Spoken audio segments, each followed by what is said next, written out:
guys, so nasa loob tayo ng MTR. Lilipat naman tayo sa lighting station ngayon. Interchange tayo dito sa linya dito. Punta tayo ng Mongkok naman. So nasa loob tayo ng MTR. Transfer naman tayo mga 6 station. Punta naman sa Mongkok. So ayan. So nakarating na tayo sa Mongkok. Exit na tayo dito sa MRT. So ayan, lalabas sa bahay. Exit A guys, so punta ng Mongkok Road.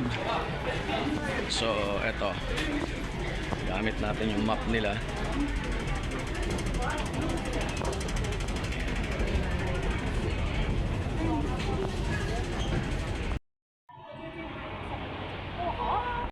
Okay guys, dito na sa Mongkok. Medyo busy ito, parang Quiapo.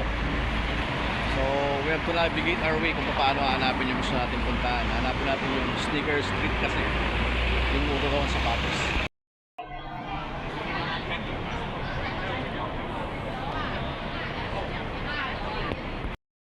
Napakahirap magkala dito guys pag wala kang parang pinaka-guide. So far now, umupo kami sa KFC. Hintayin ko yung cousin ko dito mag-work. So para siya yung mag-tours namin. So dito muna kami sa KFC niya. Then, nila, continue with the journey.